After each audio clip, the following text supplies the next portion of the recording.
waste any more time. We're going to go ahead and get started. So my name is Jason Spars. I'm the Director of Tech and Innovation for KW Integrity Lakes. I'm also the Market Center Tech Trainer for that office. And, you know, like all of you here, I assume, I'm a licensed realtor. And today we are going to be talking a little bit about market statistics. Now, if you're looking for the class where we're going to really dive into how to find these statistics, how to read them, how to understand the story they tell, and then use them to sort of create our own narrative, that's not necessarily going to be this class.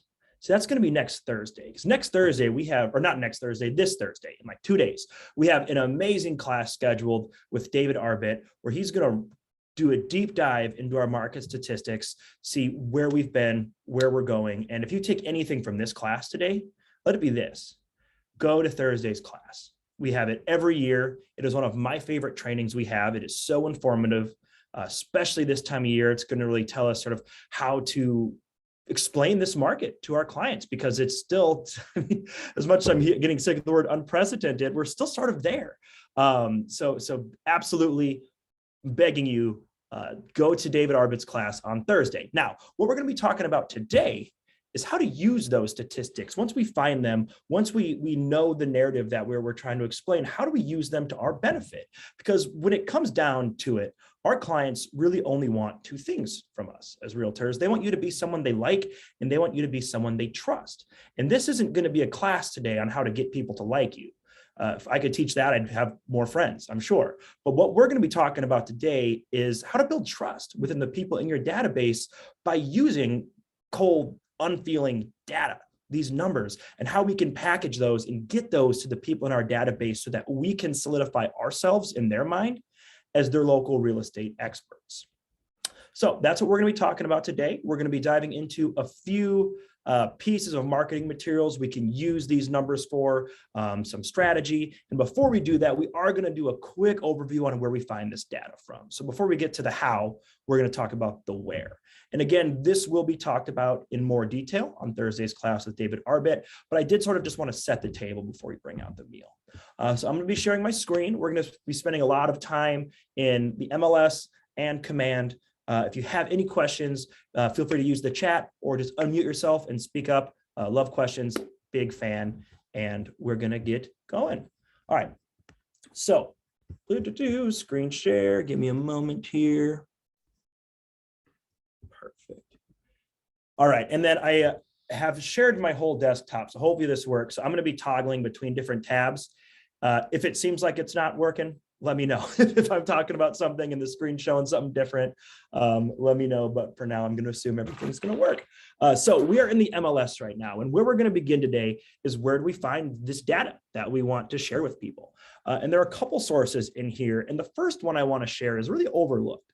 And that is going to be just this Market Watch little widget right here on the home page. You see it every day. And I was guilty of this for years, is I would never really look at it. I'd look at it and be like, okay, here's some new listings today or this week or whatever, but I never really considered what these numbers really meant and how I could use them to my advantage. So as simple as it seems, don't overlook this Market Watch right here, because you see, we can filter by single family, rental properties, multifamily, farmlands, lots, commercials, or all properties in the Twin Cities.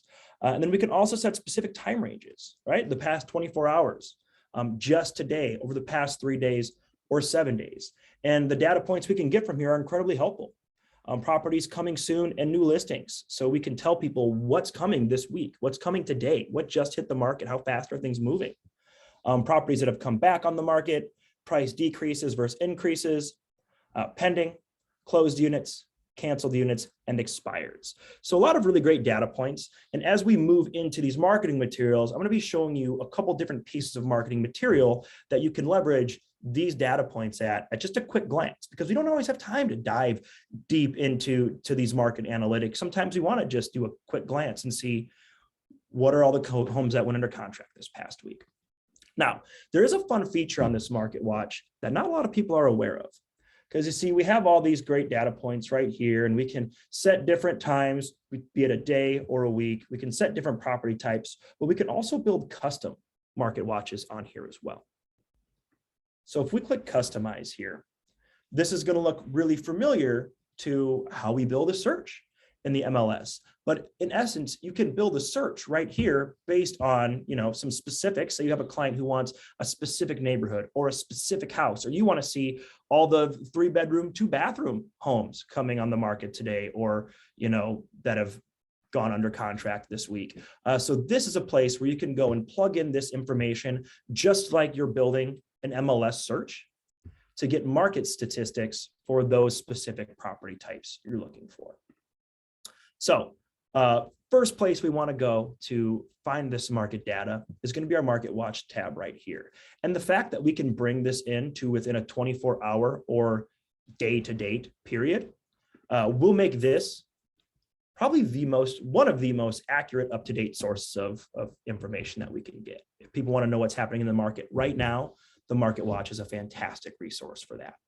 Now, staying in the MLS, diving a little bit deeper, we're going to go and do just a quick little tour of InfoSparks. Has anyone in here used InfoSparks before? Yes. Perfect. All right. So Sarah's going to be guiding us through InfoSparks. Thanks for volunteering, Sarah. No problem. just kidding. She's driving. All right. So to find InfoSparks, there's a couple ways to do it. One, we have this external link right here. You can just click. Otherwise, you can always use the tool tab and then find InfoSparks right here. All right, and that's going to look something like this. And again, we're not going to do a super deep dive on InfoSparks, but more of an overview. Thursday is going to sort of circle back to this and tie everything all up for you. So if we're looking at InfoSparks, we're just going to go over a couple different points that we can do here. So one, it sort of defaults to this line graph. So we can dictate what this graph looks like right up here. So we can either do a line graph or a bar graph, depending how we want to view that data. And then we can also set a duration. Whoops. Click. Stop that. There we go. Of 1 year to 3 years to 5 years to 10 years. Max is from 2005 to now. So whatever that many years is. And then moving further down here, we can also set where we want to see these data points at. So right here, this is a rolling 12-month period. So we can just see what everything's looked like from 2021 to now in 2022. The opposite end of this scale is monthly. So we have a different data point for each month. So if I hover my cursor over this line, I can see what January, February, March, April, et cetera, looked like. And then again, sort of tying this back to that market snap, we can't get a day. We can't get the past 12 hours in here. So again, if we're looking for sort of trends, more sort of long-term, where the market's going based on where it's been, this is a great resource for that. But if we're looking for today's market, that market snap widget on the homepage is a great resource for that. Okay, so, and I'm going to bring this back to rolling 12 months. If we look at the bottom, so this is sort of how we can view this data. And if we look at the bottom, we see all these different data points we can look up, which are all going to be really helpful in us explaining the market to potential buyers or sellers. So we have sales price, average or median, showings per listing, our month supply, showing depending, days on market, dollar volume, closed sale, percentage of list price, pending sale. It goes on and on, but these are all different data points we can look at. So say we want to see the average days on market, we can just click that. And then we have our average days on market here, which of course has gone down even more than the crazy short average days on market of last year. Or if we want to see, sales price, that's sort of the default one, we can see that right here. And we have an option between the median sales price and the average sales price. And that's going to be consistent with nearly every one of these. We can do median or average. Now, it's been a long time since I've been in like sophomore math. So I wanted to take a moment just to explain the difference between median and average in case anyone had a question around that or was thinking, what's the difference? What one should I use? Why does it matter? So for the average prices, and we're just going to assume average sales price here, it's going to look something like this, right? So we have price of 150, 200, we have 230, 250, and 255. So to calculate the average, they add all of these up and then divide them by 5. Which comes out to 217,000, something like that. So if we're looking for sales price, that's typically how I'm going to go, because if it's a neighborhood that, the prices are usually pretty the same, like it's all a lot of similar houses, single family homes, there's not a lot of variance in the neighborhood, that's a pretty good way to go about it. Median, on the other hand, is essentially finding the middle value in here. So same numbers, 150, 200, 230, 250, and 255. If we're looking for the median price, all they're going to do is line these up just like that. Find the one in the middle. So the median price for this neighborhood is going to be 230, whereas the average price is going to be 217. So for properties, or so for areas that have sort of wildly varying prices, like it's a mix of condos and multifamily and single family, sometimes it may be better, one, we can narrow that down and get it to be specific for the property type we're looking for. But median price might be, actually median price would probably be better for similar homes. Average would be better for a large variance of homes. But with anything, we know that we can filter this in up here as far as property types, construction types, seller types, square footage, bedroom, bathroom, etc. So we don't really have to play the guessing game. We can get as specific as we want with this data. But I did just want to share the difference of how they calculate a median versus an average sales price. One more piece I wanted to point out about this InfoSparks tool is that we can also add up different areas on this chart. It doesn't have to be the one line, right? So the line we have here, we have the average sales price for the Twin Cities regions. That's going to be the whole 7-county metro. And maybe we want to see how this stacks up to a specific neighborhood. So we can click add an area. And this one, we're going to go down here and we can select counties, communities, school district, postal codes, cities, my areas. We'll get to that in a moment. And this one we'll just do neighborhoods. So let's say I want to see how Bancroft stacks up to the rest of the Twin Cities. I can click that, and now we see we have the blue line up here that represents the Twin Cities, and the red line down here represents the Bancroft neighborhood. So as I move down, these data points will populate so I can see at any given moment how the Bancroft average sales price compares to the metro as a whole. And you can add a number of different areas in here. I'm not even sure how many. I've never had to max it out before, but as you see here, the lines just keep stacking up.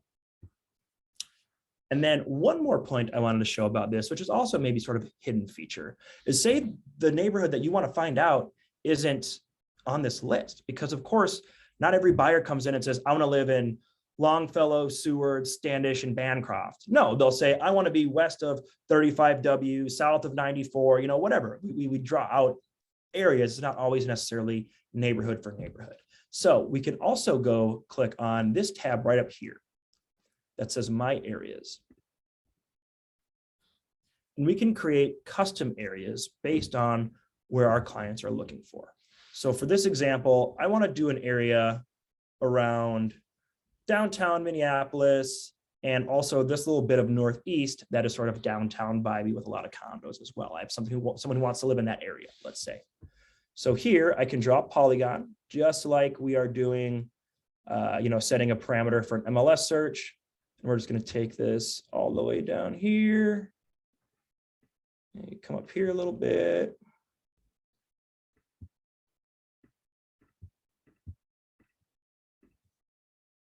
Okay.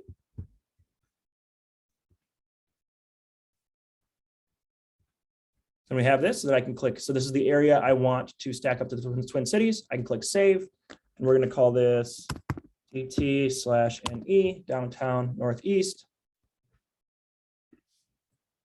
1. Okay.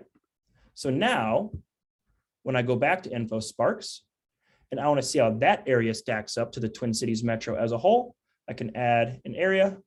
And from the same dropdown, instead of selecting neighborhoods, I'm going to select my area. And then I have that area I defined for myself right there. And that's kind of interesting. Ooh, very cool. It's all meeting at the middle. What was that, Sarah? I said very cool. Very cool, right? That's what I aim to do. I want to make things cool, make real estate cool. Hence the hoodie, it's working. All right, any questions about InfoSparks? Again, this wasn't intended to be a deep dive, but just here's where we get the info from. Any questions about InfoSparks or the market watch? Cool. So now that we know sort of where to go to get this information. Oh, and there is one more thing I wanted to show you for InfoSparks. If you do want to deep dive, if you're saying, Jason, we should do a class just on InfoSparks, this tab up here that says user manual and frequently asked questions is actually full of helpful videos that you can just watch, and this will walk you through a deep dive of how to use InfoSparks. So if you don't want to wait till Thursday and you want to start sourcing your own data, you can go ahead and you can go through these really helpful videos and frequently asked questions, and that's going to take you through everything you need to know about InfoSparks, and it's going to teach it to you a lot better than I could, I'm sure. All right. So let's dive into Command. All right, so we know where we get the data from, but what do we do with it? Like, how can we get this to our people? Because it's not enough just to send an email saying like, hey, here's what's going on in your market. That's boring. No one's going to read that. We want to use this data to create attractive, important content that reaches our people where they are. So there's a few places we're going to go for that. So we're going to go over how to use this data to make print material, social posts, email campaigns, and then finally little video campaigns that are also going to tie into social. So to start, we're going to go with, we're going to do this, I don't know the word, in order of when they were invented. So we're going to start with print material first. I know there's a word for that. I just can't think of it. If anyone wants to chime in, let me know. Otherwise, I'm sticking with order of which they were invented. So in order to do that, we're going to dive right into designs. And we're going to start with print material. Chronological. There we go. Chronologically. Something like that. I'm going to stop talking. We're going to click on print. We're going to say continue.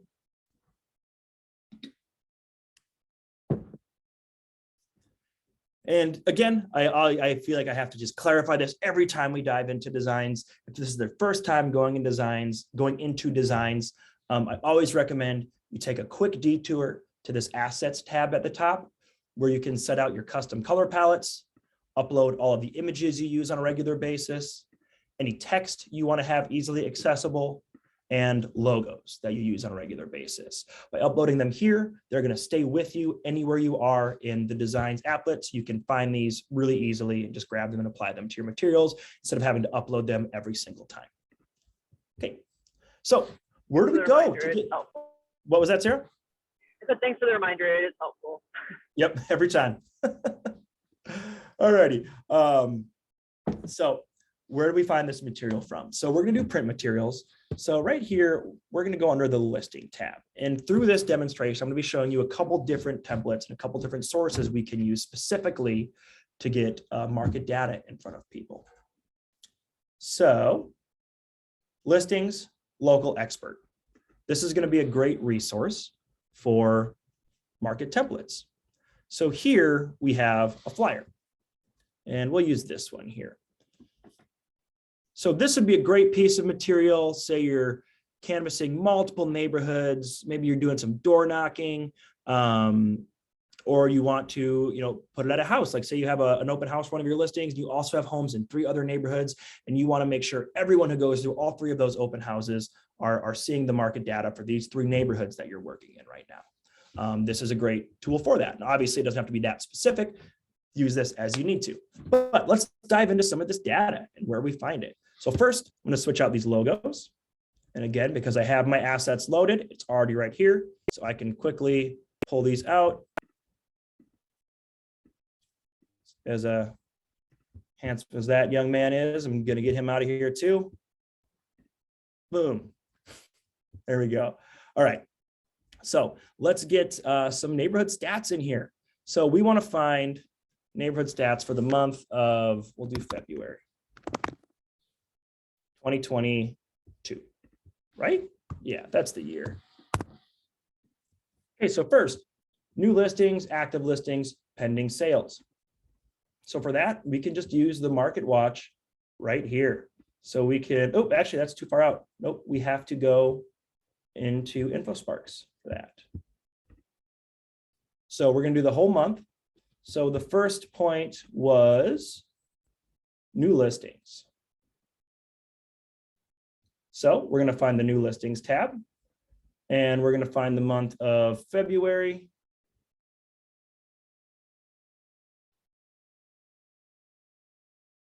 All right, so we're doing 74,804. Numbers are hard.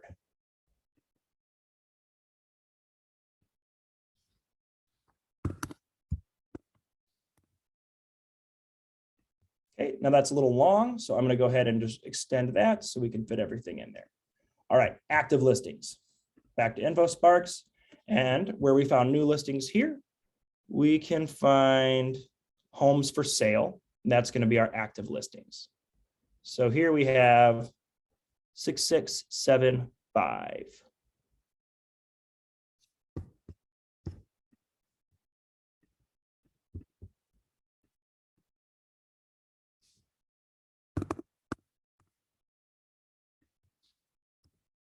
That doesn't add up.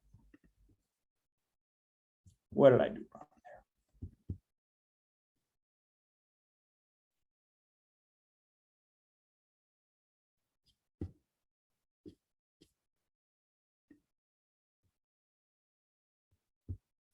Yeah, whatever. We're going to keep going with it. Again, I'm not the market stat guy. That's Thursday. I'm going to show you how to plug the information into these templates. And then we're going to do pending sales. So pending sales right here, and we're going to stick with February. So 65,123. That's easy.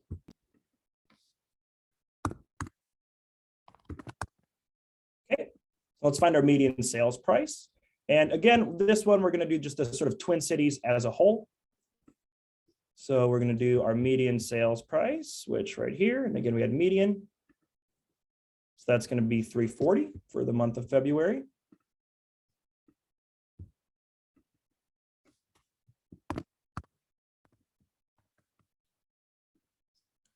Average sales to list price ratio. Okay, so in order to find that, we're going to have to do a little bit of math here. So for that, we want to find first the average sales price, which we have here at 396,974. I remember when that was like 260, like 3 years ago. That's so crazy. But all right, there we are. That's a big number. And then our average list price. So what this is going to tell us is how much above or below listing price do these houses actually sell for. So we have our sales price, and then we have our listing price. So where was that? Original list price. There we go. So our list price is $345,000. And our sales price is $396,974. Actually, whoopsie. Yes. Yeah, that's what I was just going to say. One of them was medium, Yep. one was average. So that is 410. Let me just change that real quick. 791. Okay, so we have those numbers. We need to do a little bit of napkin math. So we are going to take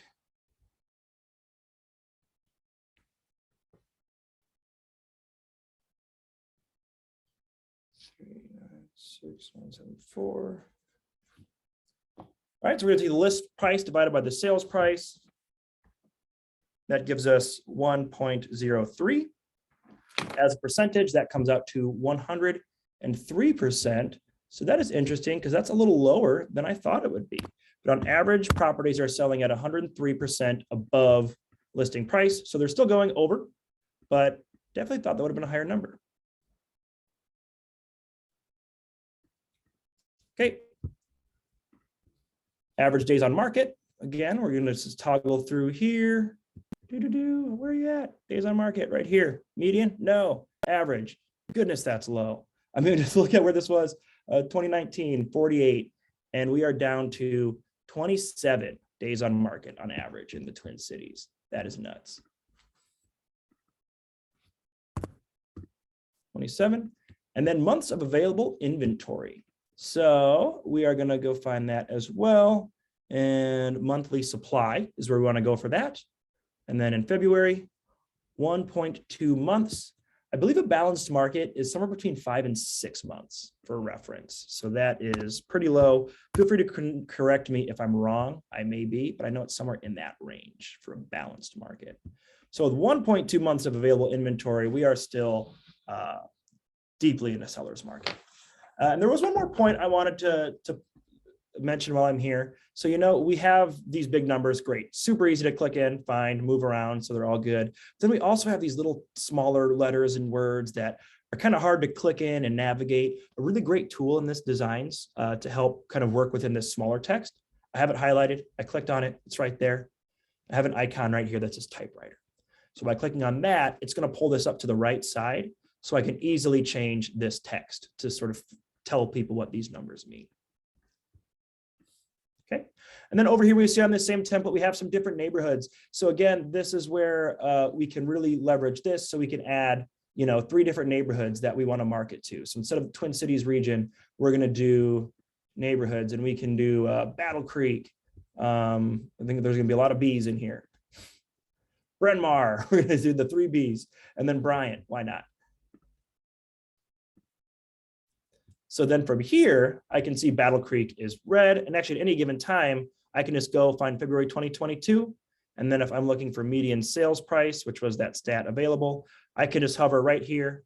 And then here's my list of median sales prices. So I can plug in on that sheet, Battle Creek, 258, Bryn Mawr, 480, Bryant, 316, and some change. So I can then go back over to this template, plug all those numbers right in here along with that neighborhood name, and I have created a nice little flyer. Cool. Any questions about sourcing that info or that data from InfoSparks and moving it into this flyer?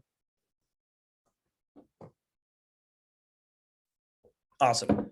Now, if any marketing experts are looking at this, they're probably saying, Jason, that flyer is so messy. Like, that's definitely great if someone's walking into a house and wants something to read and really wants to be educated. Maybe this would be a good piece of material to leave into a listing presentation. But this isn't going to work on social media. No one's going to read that. What are some designs we can use in social? Well, let's do it. Don't save. Because we don't always need to get that in depth, with these designs. Sometimes people just want to see at a glance and be able to easily understand the market data as we're presenting it. So I left print and I'm moving into social. And we're actually going to stay in this local expert tab, but you can see with these social patterns, they're a lot less, or these social templates, they're a lot less in depth, right? They're quick glance. I can see in a second and see what this data means. So we're going to use one of these, because if we're scrolling through Facebook or Instagram and we see a huge, list of numbers and words, we're not going to stop and read that. So the goal with this is to make these numbers pop, be easy to read, and these are a lot quicker. Okay, so we're going to switch that out like we always do. And maybe we'll add this. Ooh, gotta fix that shade of red, but that's for a later date. All right. So this market data, we can actually get really, really quickly from that widget on the home screen of the matrix. So we're going to do local activity in the last 24 hours. Quick note. This is where we're going to provide the most accurate up-to-date information. Because remember, InfoSparks is month or a 3-year or, months to years periods. If we want to do days or sort of like a quick snapshot of what the market's doing right now, this widget on the home screen is going to be a great resource for that. So, new listings. And we're just gonna do the Twin Cities area. Single family homes, we'll stick with it. So new listings, I can see at a glance, it's 196. So I'm just gonna go ahead and plug that in. Only 3 tabs and I still can't get them. All right, 196. Ooh, actually, let's make sure we're doing the right one. So this one says over the last 24 hours. Now, of course, we can change that to fit our narrative, but just want to make sure, yep, we are doing the 24-hour period, not the from midnight to this moment period.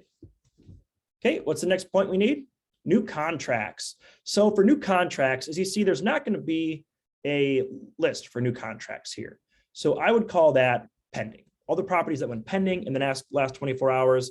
Of course, there's some properties that went under contract and are still active contingent inspection, but we can only do so much with this. So I would say our pending deals are going to be our new contracts. So that is 293.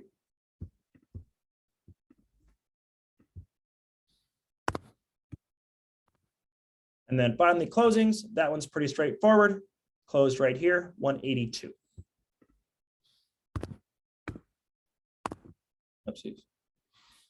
1, 82. And there we go. We can change this information. So we say updated this date, information taken from North Star MLS.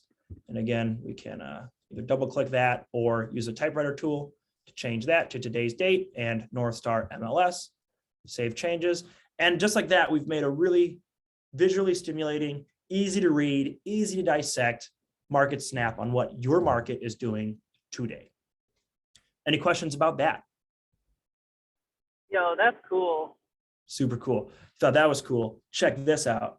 We're going to go to animations and then we're going to make it all crazy. Whoa. Right. If you missed our social media designs in Command, this was a feature that we talked about. So it's a new feature called animations where we can then download this as a video type. So if we post this on social media, it's going to be super fun like that. So we're not going to get into animations too much. We just covered that a couple of weeks ago, but just know this is a really fun tool. What's my favorite one? I think it was Scrapbook B. No, definitely not Scrapbook B. Whatever, you get the picture. We're just having fun at this point, but we're not done. Those were two types of marketing materials we can create, either print material or one example of social media that we can create.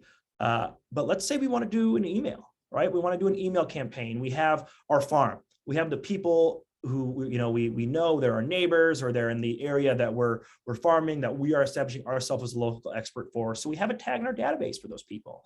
And let's say every month I want to send everyone who lives in that neighborhood a market update on top of the neighborhood nurtures they're getting, just so they can see at a glance what's going on in their market. So for that, we're going to use email because I don't like to litter. I don't want to send mailers to everyone every month. We're going to do some emails. So we're going to back out of designs here, and we don't need to save that because it was so easy to make, right? And then we're going to create a new design, but this time we're going to do an email design. All right, now, although we do have a lot of templates in here, there are no templates created yet specifically for sharing market data, which I thought was interesting. So for this, we're going to go ahead and start from blank. Now, although there is no template for market data, doesn't mean it's going to be hard, because the good news is it's easy. let's see how we do this. All right. So we have our blank email template here, and I'm going to go call this one market update.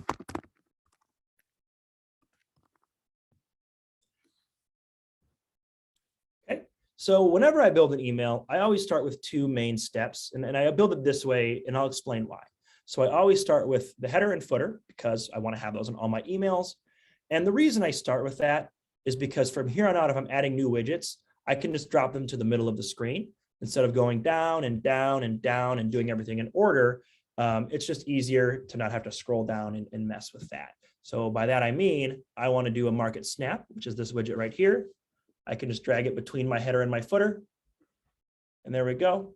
And then now moving forward, I'm not going to have to scroll down and try to put something at the bottom where I have all these things popping up and getting in my way. So I feel like it's always just easier to go from the middle. So for those of us keeping track at home, market snap widget, drag it over, drop to the middle of that screen. And now I have this really unattractive gray blob in the middle of my email.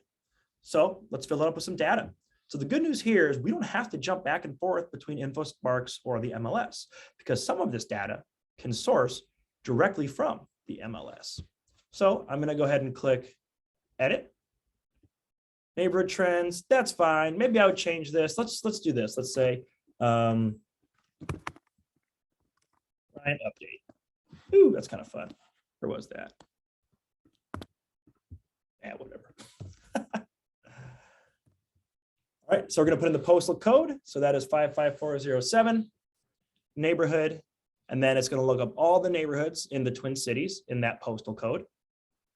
And we will find Bryant. If you see me do many of these, I always use Bryant. I don't know, it's easy to spell. It's always there. So there we go. So now you may be saying, okay, I clicked it, nothing's happening. You always want to make sure you push done. This might as well say apply. Unless you push done, nothing's going to apply over here. But the second I do, I can see this gives me a nice little picture of the Bryant neighborhood and then some just general statistics. Now you may be saying, Jason, this is great, but I feel like I need to give my people more information. What are some resources I can use to let them really, really explore the Bryant neighborhood? And the good news is you already have it. right? And that's going to be in the form of your agent site. And even if you haven't claimed your agent site yet, you have it. It's just waiting for you to go in, claim your domain, and start using it through that consumer app. But that's a class for a different day.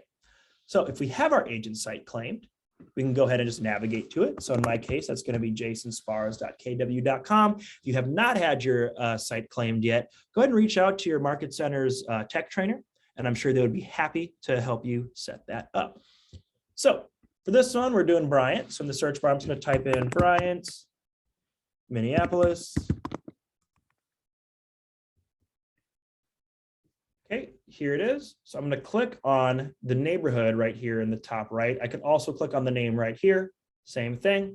It's going to take me to the specific neighborhood. And from here, now it's always great seeing all the homes listed for sale. Fun. Okay, sorry, that's my across the street neighbor.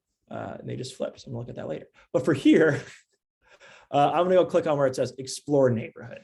And this is gonna give me some really, really detailed, specific information about this neighborhood that frankly, you really can't get anywhere else. And by that, I mean, of course, anyone's gonna be able to show you the homes for sale in the neighborhood, the average home price, the price per square foot, the average days on market, which are all listed right here at first glance. But as we scroll down, we're gonna see there's some more information. Right, so homes for sale, that's great. They can view, homes. If someone's looking for real estate online, they want to view homes. We have to have that for them. But our partnership with Google also allows us to formulate word clouds based on internet searches that take place in that neighborhood. So the people looking to move here can get that intangible view of what it's like to live in this neighborhood, not what the house price is, or not what the average price per square footage, but what the people in this neighborhood value. Right, so we can see there's all sorts of, information here that we can gain from that. They can look up their commutes, transits. This is sourced through Google Maps, so that works. School ratings, all the public schools have their public school ratings. For those private schools, we don't have the same rating systems, but we are able to provide student to teacher ratios. So they can get the idea of class size. And then we also have integration with Yelp on this page. So people can get an idea of neighborhoods, of the neighborhoods, amenities, what coffee shops they have, bars, if that's what they're into, grocery stores, gyms, anything around there that again, isn't going to come up on an MLS search, isn't going to come up on a neighborhood nurture, but we can provide them that information here, again, cementing you as their local real estate expert. So of course, this data is awesome. I mean, this is a great platform to get our people to. And now the question is, how do we get them there? Because you just watched me get there and it was like a 5-step process, right, through the agent site. And unless someone uses that agent site on a regular basis, it's not necessarily intuitive on how they access this information. So on that email, we're going to drop in a button to take the people who are interested in this neighborhood to this page we're looking at right here on the screen.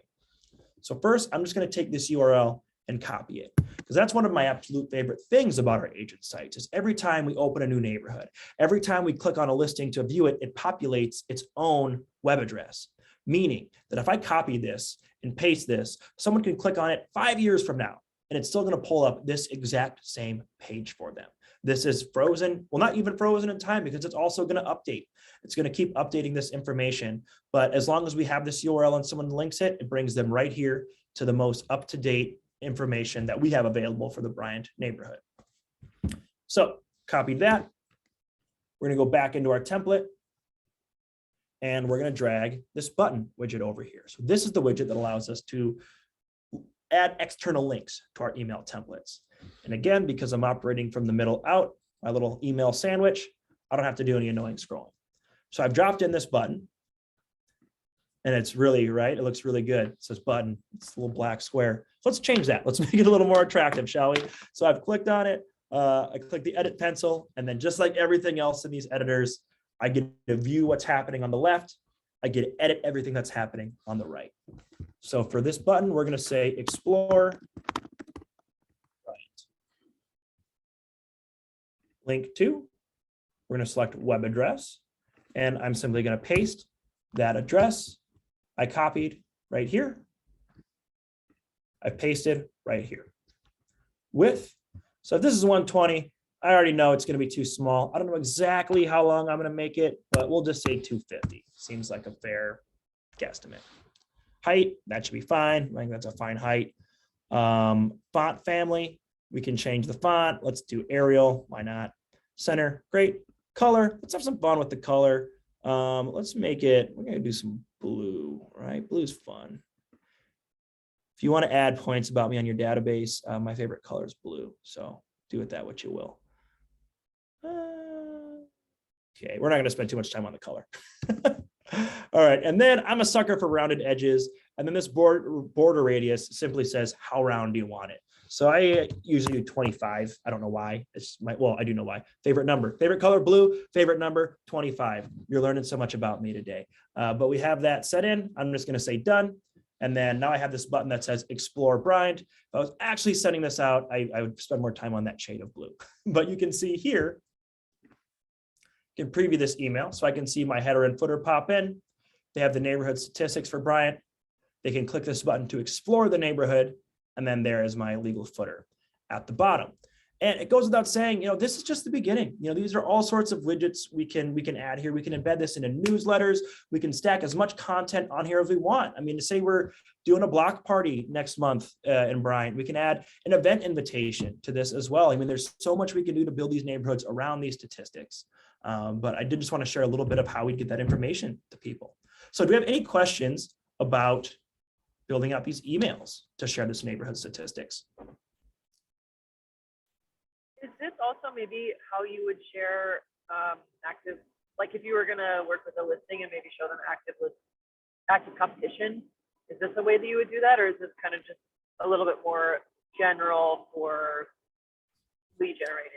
So you're asking about, like, can you share listings through this as well? Is that the question? Yeah, would you see that? I mean, I see, you can have, Mm-hmm. like, So you see the active listings, but would this template be something you'd use for that, or would you maybe use something more like this, an MLS link to like your active, like current active competition? yeah, So you like when you're certainly thinking about could. listing a property, you know what I'm saying? Yeah, for sure. So one, I do feel like that is addressed in this link, because again, if we click this link, it's going to take us to this page where we can then see all of the active listings right here. But if we wanted that on the email, embedded on the email, we also have this listing block widget that we can drop. Oh, in. nice. So from here, we can drop in and, maybe we'll add some text here too that says,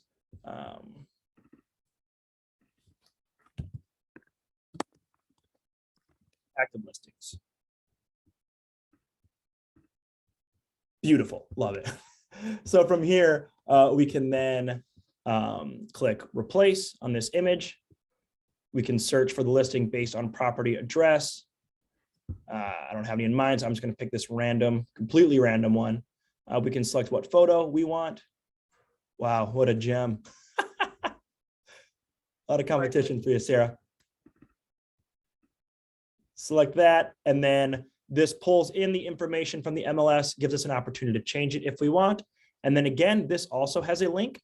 So what I would do in this scenario, Sarah, is I would find, so I already have this up. And, let's just do this IRL. Let's have some fun.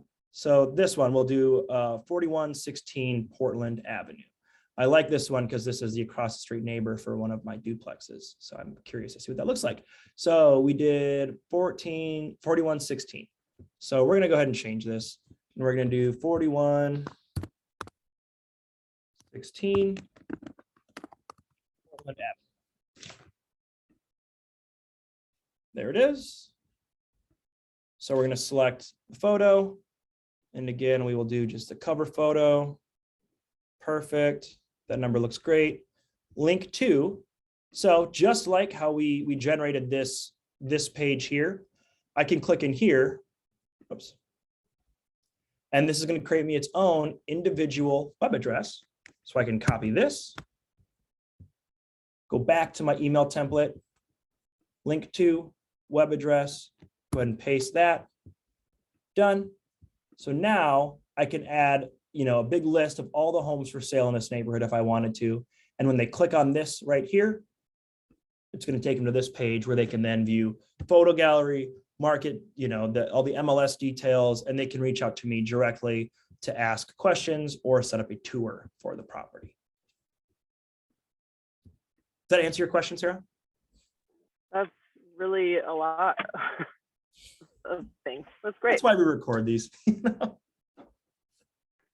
Yeah. Okay, any other questions about the emails specifically? Cool. There's one more space I wanted to show you, and this is going to be a little reminiscent of the social media class we did, but it also applies for our market statistics, because if we are creating designs, and I've opened a new design here many times, and there may be a lot of you saying, Jason, we've never dove into videos through here. Like, what can we do with videos? And the reason I don't spend too much time in videos is because it's one video. It's pretty easy. There's not a lot of variance in here, but this is another great way to share market data with people via social media. So we're going to click video, and I'm going to click continue. And the first thing it's going to have me do is search for a neighborhood. And if you know me, you know it's coming in, Bryant, because I know how to spell it.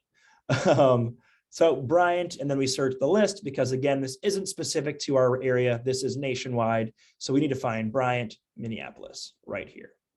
Select it, little green check mark, and next.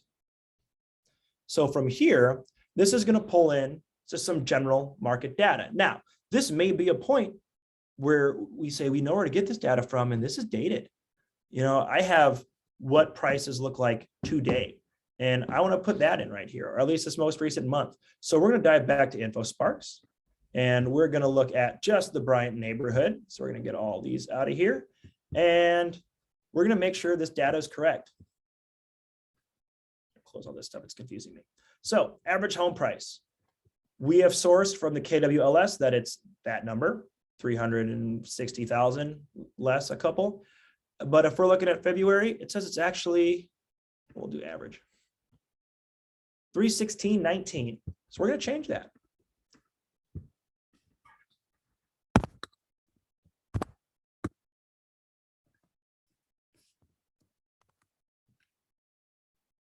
And if we look at InfoSparks here, we can see that still prices are on the rise. I don't know where they got that number from, but it is incorrect. And all property types. Yeah. See, so I got to check it out. Average price per square foot. Let's find that out. So again, we're going to go down back to our bottom tab here, and price per square foot is on the left side. And we want average, not median for this one, 211.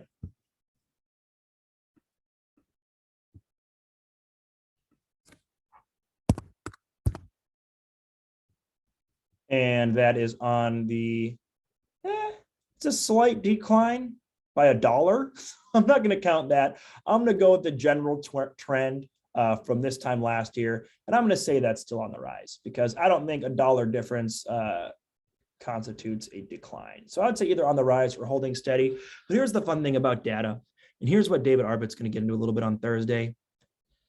We can really use it to say whatever we want. You know, there's so many different data points that we can use, that we can sort of form our own narrative on here. Now, of course, the data has to be supported by it, but you can really frame, I mean, there's so much information, you can frame that however you'd like to. Well, not however you like to, within reason. But the point is, it's not linear. Like, I could say it's on the rise, or I could say it's holding steady, or honestly, I could even say it's on the decline, because technically it's all three of those. But it's whatever I want this piece of marketing material to say. It's on the rise from this time last year. It's relatively holding steady for the past several months. And it's also decreased by, $1. So what do I want this marketing material to say? I think that's also important to keep in mind when you are creating this. Number of homes for sale, average days on market. We all remember how to find this. Homes for sale, 5. Average days on market, 30. Let's see what this says. Close, 5 and 30. And then again, this is going to pop in some stuff from that word cloud I had mentioned that Google forms for us. So we can also pick what we'd like out of here. If we, however we want to frame that, I'll leave it as is for now. That's fine. Agent information, make sure this is all correct.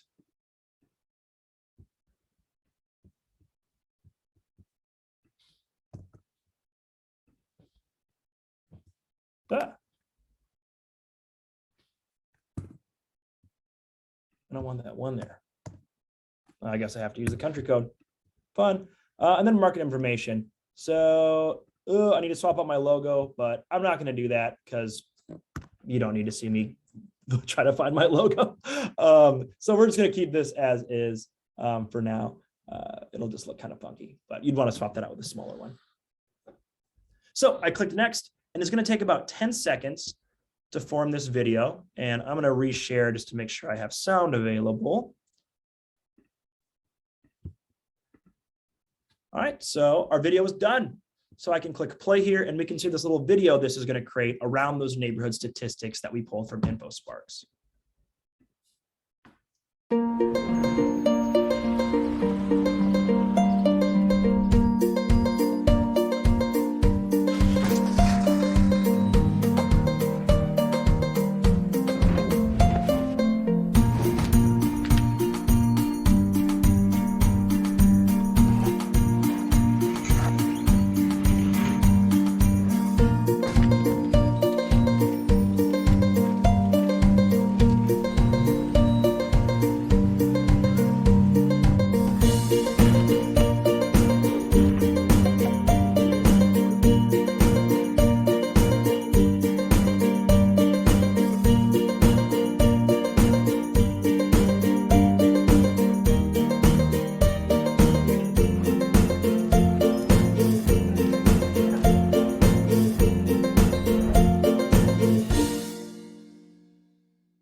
Wow.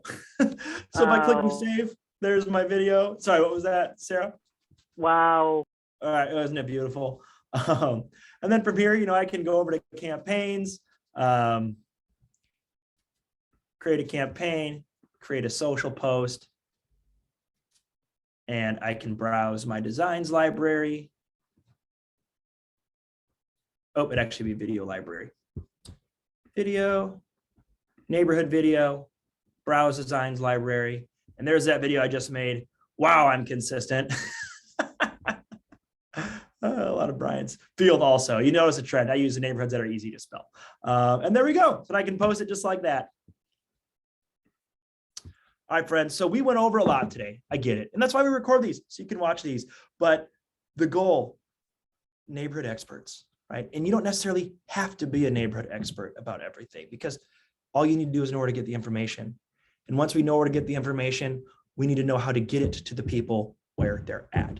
And now we have a lot of great options to do so, utilizing print materials, social media posts, and videos, along with email campaigns. We can assimilate that information. I think that's the word. We can get that information to anyone in our database that needs it. So I really hope this was helpful. And again, I can't encourage enough, come to David Arbit's class this Thursday. It's going to be hosted at the KW Lakes office and on Zoom, open to everybody. It is transformational. I look forward to it every year. So I will see you all there, I hope. And once we have that information, put it together, put it to use. Let's start touching our database with a meaningful connection. All right, any more questions? Nope, thank you. Can I get one aha? Looking at you, Sarah. Oh, really put me on the spot. I apologize. The video is cool. There's not an option for musical choices with that. Nope, it is that same little ditty. Great, that's great.